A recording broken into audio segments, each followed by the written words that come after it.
Assalamualaikum warahmatullahi wabarakatuh. Perkenalkan saya Nur Khalifah dengan NIM 208-24050. Pada kali ini saya akan menjelaskan mengenai metodologi studi Islam. Pada materi yang pertama yaitu tentang pengantar metodologi studi Islam. Nah, metodologi studi Islam itu sebagai pendekatan dan metode sistematis untuk melakukan penelitian, kajian, atau analisis terkait Islam, baik dari segi ajaran, sejarah, maupun praktiknya dalam kehidupan sehari-hari. Untuk memahami studi Islam, ada 4 istilah penting yang perlu dipahami. Yang pertama adalah metode, berasal dari bahasa Yunani, merujuk pada cara atau jalur yang harus dilalui untuk mencapai suatu tujuan.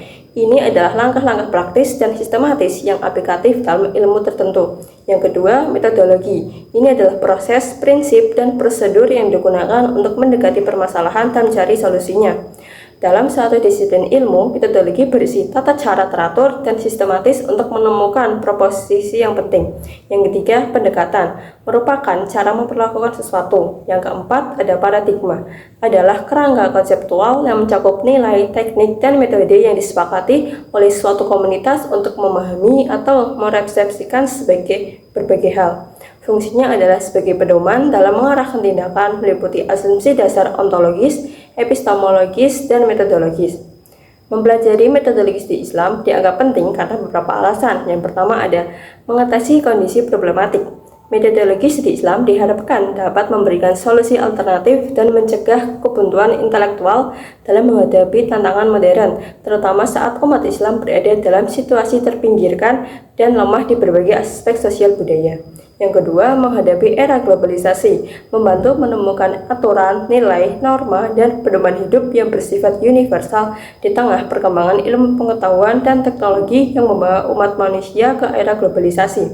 Yang ketiga, meningkatkan kualitas iman dan ketakwaan. Mendalami ajaran Islam akan memperkokoh iman dan ketakwaan, mengarahkan pada pelaksanaan perintah dan menjauhi larangan Allah SWT.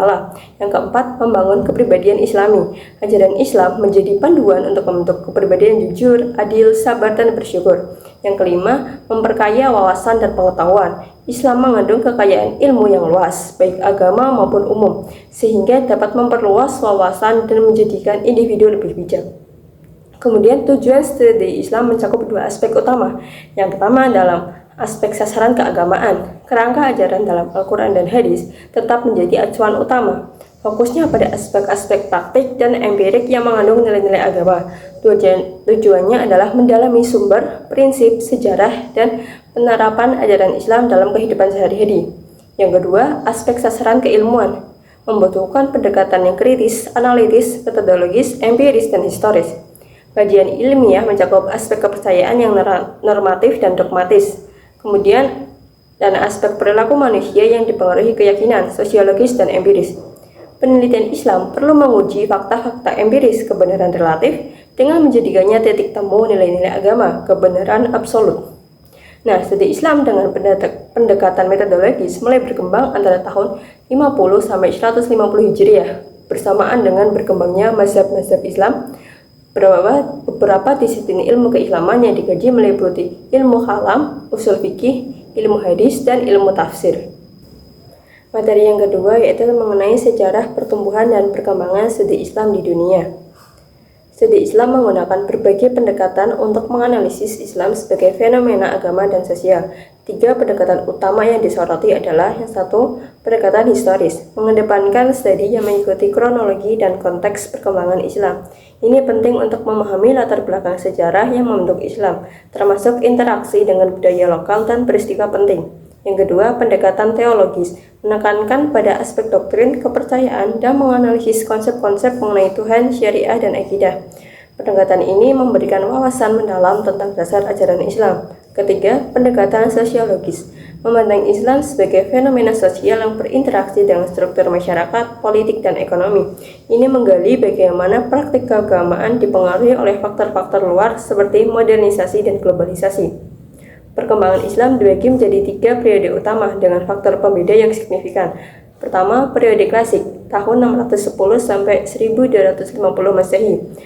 Pada periode ini ada masa Nabi Muhammad SAW, masa Khulafaur Rasyidin, masa Bani Umayyah, dan masa Bani Abbasiyah.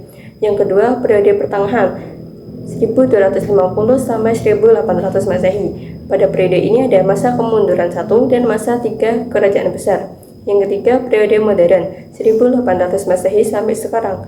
Di sini ada kebangkitan dan pembaruan Islam, pengiriman belajar ke Eropa, dan pendirian sekolah atau universitas modern di Turki, India, dan Mesir, seperti Universitas Al-Azhar. Gerakan pemurnian agama menekankan kembali pada Al-Quran dan hadis. Munculnya organisasi modern di Indonesia seperti Muhammadiyah, NU, dan lain-lain.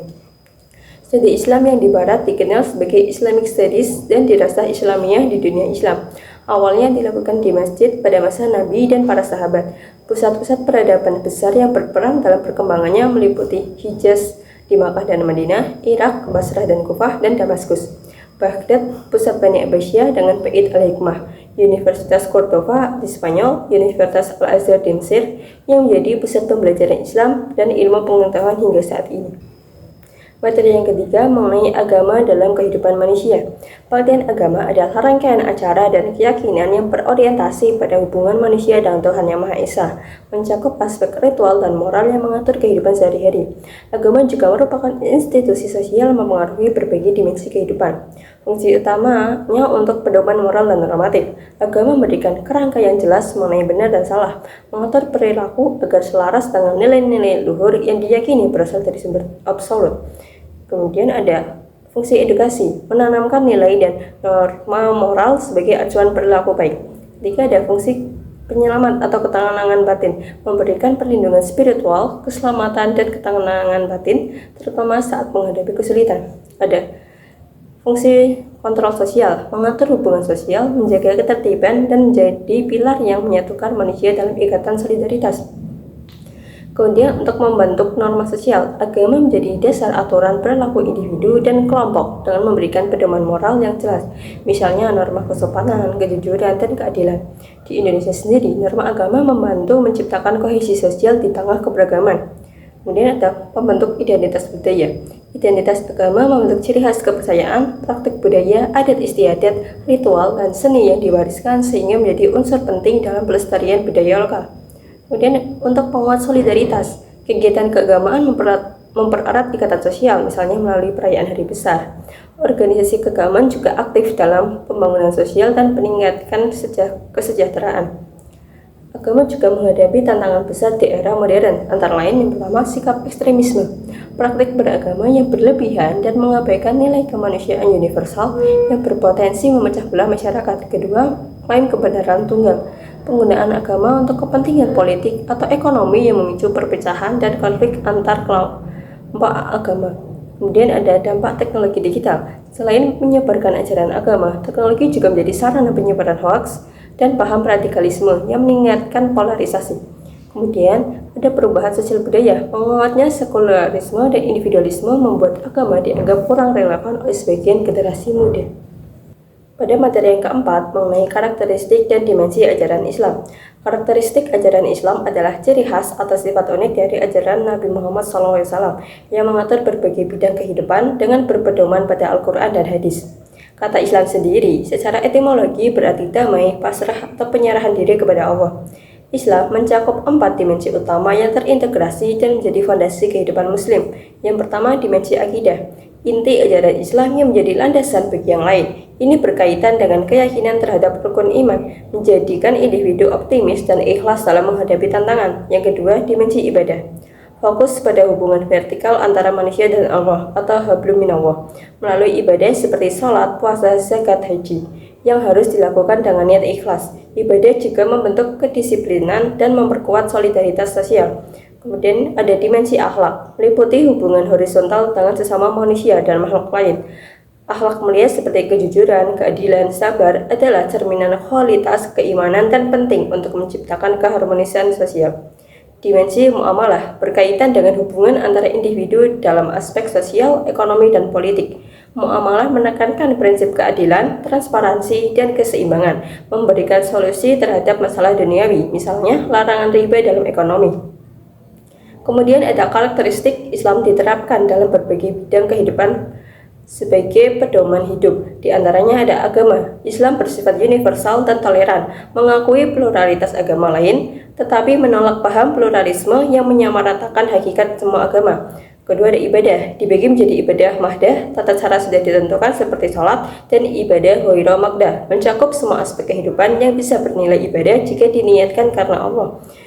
Ada ilmu dan kebudayaan, bersikap terbuka, akomodatif, dan selektif, hanya menerima yang sejalan dengan Islam. Ilmu dipandang sebagai jihad dan pilar peradaban. Pendidikan dianggap hak semua orang, berlaku sepanjang hayat dan menggunakan metode yang variatif, sesuai Al-Quran dan hadis. Sosial, mengajarkan keadilan, tolong-menolong, kesetaraan, dan solidaritas. Ekonomi, bersumber dari Allah, bersifat adil, berimbang, dan menolak ekstremisme. Kesehatan, menekankan kebersihan lahir dan batin, fisik dan spiritual, karena kebersihan adalah bagian dari iman, dan tubuh adalah amanah. Pekerjaan dipandang sebagai ibadah jika dilakukan dengan niat ikhlas, profesional, bermanfaat, dan menghasilkan amal terbaik. Politik tidak menentukan bentuk pemerintahan, tetapi menekankan nilai keadilan, kemakmuran, dan keamanan. Pemahaman terhadap karakteristik dan dimensi ajaran Islam dipengaruhi oleh beberapa faktor. Pengaruh sosial dibentuk oleh pendidikan dan keteladanan orang tua, tradisi budaya, dan tekanan sosial dari lingkungan yang mendukung. Faktor pengalaman individu dalam interaksi, kejadian spiritual, dan praktik ibadah memperkuat pemahaman secara emosional dan spiritual. Faktor kebutuhan, agama memberikan jawaban atas kebutuhan mendasar manusia seperti rasa aman, cinta kasih, harga diri, dan makna hidup di tengah ancaman kematian. Proses pemikiran melibatkan akal dan nalar, termasuk refleksi, analisis, dan evaluasi yang kritis terhadap ajaran yang menghasilkan pemahaman yang matang dan tidak sekedar penerimaan dogmatis. Materi yang kelima mengenai penelitian agama dan keagamaan. Penelitian adalah usaha ilmiah yang dilakukan secara sistematis dan objektif untuk menemukan, mengembangkan, dan menguji suatu pengetahuan. Penelitian menggunakan metode keilmuan, yaitu gabungan pendekatan rasional dan empiris.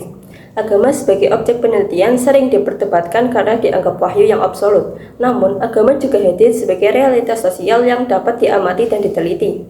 Posisi penelitian agama. Penelitian agama tidak meneliti hakikat atau kebenaran filosofis agama, melainkan meneliti bagaimana agama itu dihayati, diyakini, dan memperoleh pengaruh dalam kebudayaan dan sistem sosial budaya.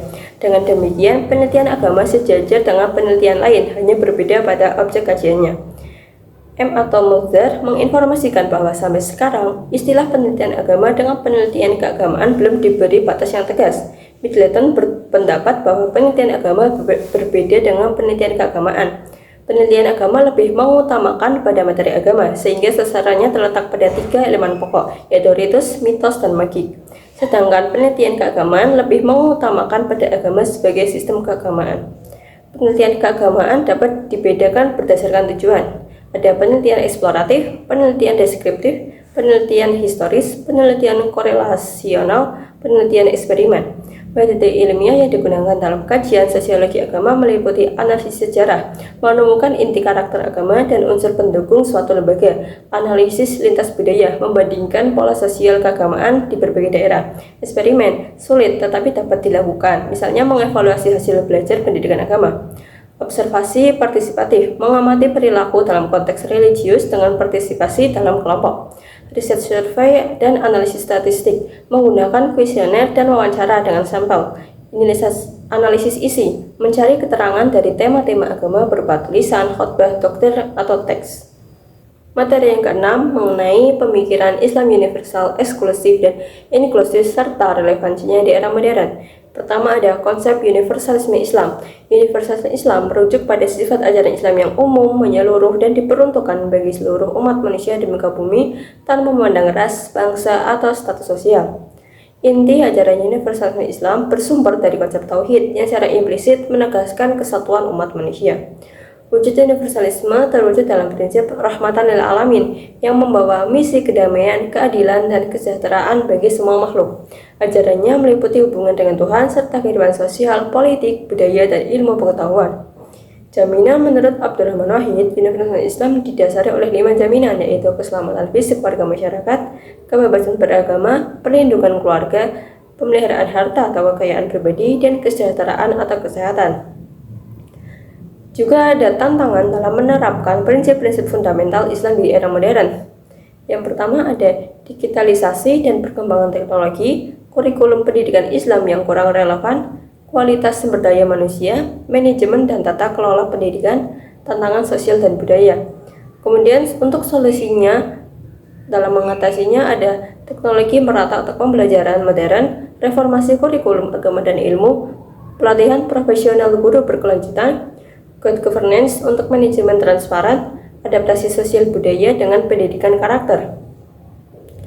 Selanjutnya ada perbedaan antara Islam eksklusif dan Islam inklusif dan penerapannya dalam masyarakat. Islam inklusif adalah pemahaman Islam yang terbuka, toleran, dan menghargai keragaman terhadap pemeluk agama lain dengan menekankan nilai saling mengenal, toleransi, moderasi, dan kerjasama serta mendorong pembelajaran tidak eksklusif dan karakter toleran. Sikap ini membuka pluralitas untuk membentuk masyarakat madani tanpa meragukan keyakinan sendiri, tetapi menghargai hak umat lain. Sebaliknya, Islam eksklusif memandang Islam sebagai satu-satunya agama benar tanpa kompromi yang dapat menimbulkan sikap represif, supremasi, dan konflik sosial seperti pada jamaah LDII.